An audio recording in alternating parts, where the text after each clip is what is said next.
여호와여, 주께 돌아가도록 우리를 돌이켜 세워주십시오. 우리를 예전처럼 잘 살게 해주십시오. 주께서는 아무리 화가 나시어도 우리를 아주 잘라 버리실 수는 없지 않습니까? 새벽 이슬 같은 생명의 기도자 여러분, 주의 말씀 앞에 고통과 아픔을 마주서서 생명을 쏟아내는 기도를 통하여 어둠을 지나 빛된 아침을 열어가는 복 있는 믿음의 승리자로 여러분의 새벽이 지혜로 충만하기를 소망합니다. 오늘 우리가 읽어갈 하나님의 말씀은 예레미야의 5장 11절에서 22절까지의 말씀으로서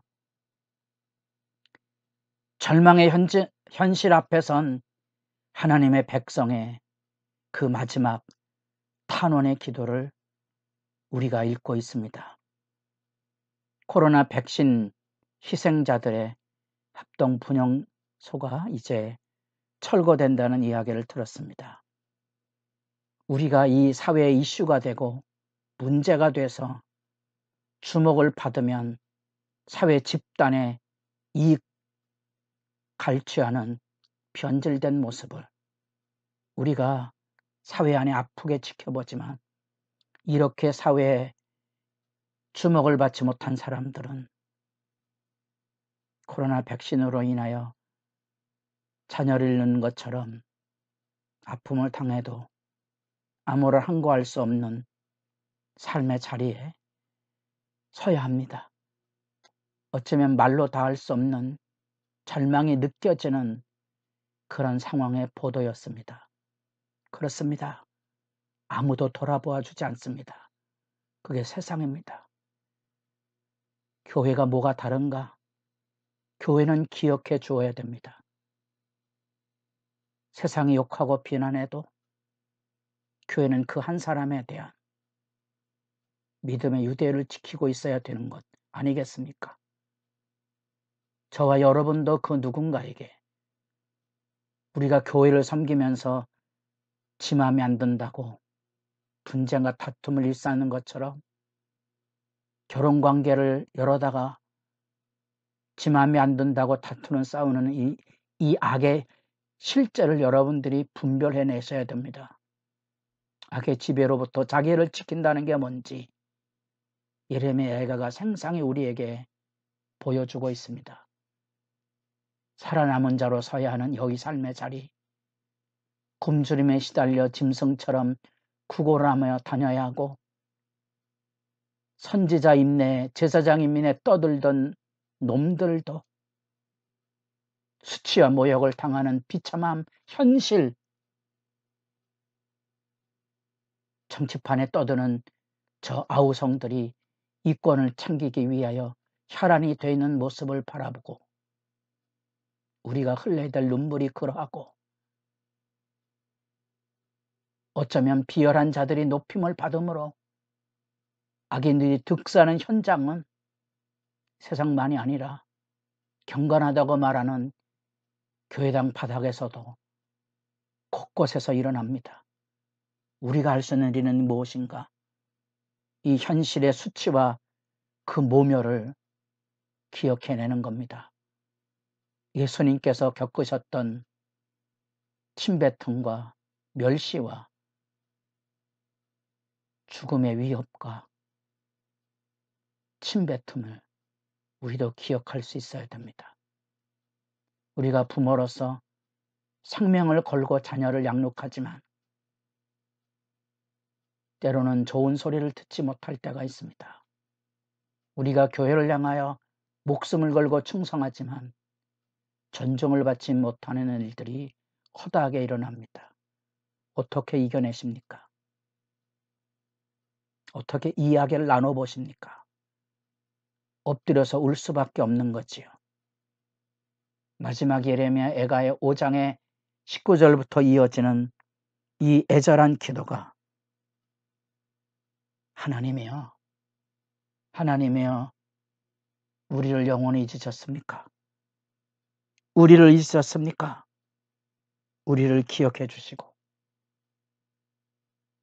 알기로는 하나님은 영원하시기에 결코 우리를 버리시지 않을 것을 압니다 하는 절규입니다. 우리가 자녀가 아무리 속을 썩여서 호적을 파가라가 아우성을 쳐도 마음의 사랑은 끊어낼 길이 없고 사랑의 본심은 지울 길이 없습니다.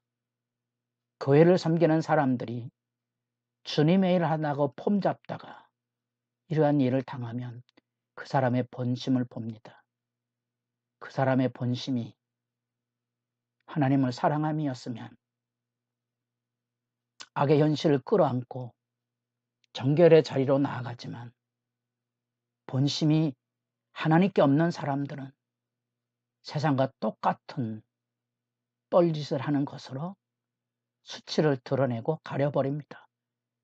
개인도 교회도 변화의 길에 나아갈 길이 없습니다. 성경은 이렇게 적나라하게 그 하나님 앞에 7절에 이어진 것처럼 12절, 13절의 절망 앞에 절규를 다시 하게 됩니다. 16절, 우리의 머리에서는 면류관이 떨어져 싸우니 오라 우리의 범죄 때문이니이다. 갈수록 범죄 안에 이런 반복되는 이야기가 가슴 아픈 메아리로 다가오고 있습니다.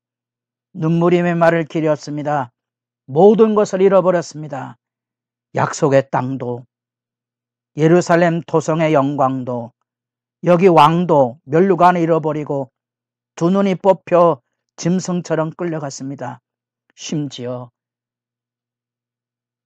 온 세상의 창조주 여호와 하나님의 성전마저도 다 불타 없어지고 그를 향한 신앙도 언약 백성도 제사장들도 선지자들도 노인들도 아이들도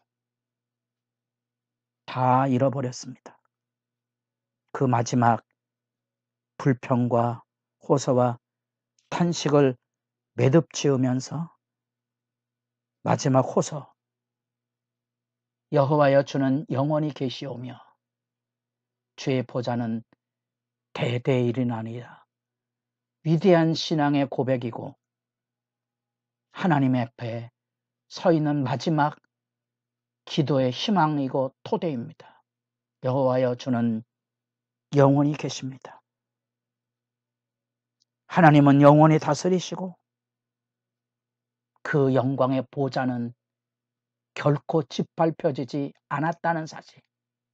왜냐하면 하나님이 지금 이 땅과 성전이 짓밟히도록 내버려 두신 것은 하나님의 무능도 하나님의 무력감도 아니고 하나님의 백성을 향한 눈물의 맺을이었음을 우리가 예레미야 애가 5장 내내 지켜본 내용 아니겠습니까?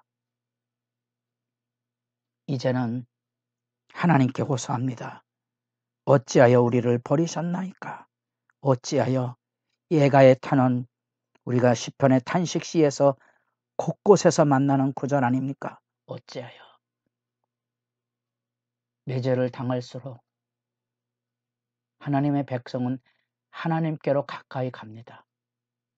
그게 믿음의 진실이고 그게 믿음의 본심입니다. 본심이 주를 향하여 선 사람들은 이 고난의 여정 앞에 침묵하는 하나님 앞에 때로는 절규하다가 때로는 이처럼 어두운 밤을 지나가야 합니다. 이전에 경건한 사람들이 우리에게 들려줬던 경건의 깊이는 입을 다무고 고난의 여정을 견뎌가는 겁니다. 그게 믿음 안에 싸우는 선한 은혜의 역사입니다. 믿음의 길은 우리가 생각하는 것처럼 그런 평탄한 일만은 아닙니다. 나라가 무너지고 더러운 이방인들이 하나님의 성전에서 모욕의 말을 하고 킬킬거리는 그 참상을 끌어안고 포로로 끌려가서 산 넘고 물 건너 눈물로 가야 합니다. 오직 하나의 약속, 70년 만에 마치리라는 하나님의 약속. 우리 하나님은 이 세상의 신과 다른 만유를 지으시고 다스리고 우리에게 아버지가 되시는 하나님이시기에 찢었으나 싸매시고 세상 끝에 다 흩어졌을지라도 다시 모으실 것이라는 그 영광. 이제 땅의 성전이 무너지니 하늘이 하나님의 보좌고 온 땅에 하나님의 발등상인 것을 새롭게 깨닫습니다. 모든 것을 잃어버리고 그 모든 것 가운데 자정하신 하나님의 영광을 만나는 거지요. 이사야 66편 1, 2절에 바로 그것이고, 그래서 모든 것을 잃어버린 참회와 통곡 속에 우리는 하나님의 품으로 달려가는 것을 봅니다. 비록 아직 어둠이 끝나지 않았어도 우리는 새벽이 올 것을 기다리고 하나님 앞에 눈물로써, 때로는 그 하나님의 침묵 앞에 하나님의 사랑을 기다리는 떨리는 심정을 가지고 주의 나라를 기다립니다. 주님의 손길을 기다립니다. 주님의 진실하심을 믿는 거지요. 주의 인자와 긍휼이 무궁하심으로 여러분도 고난을 건너가는 믿음의 아름다움에 복됨이 있는 주의 증인들이 될 수 있기를 바랍니다.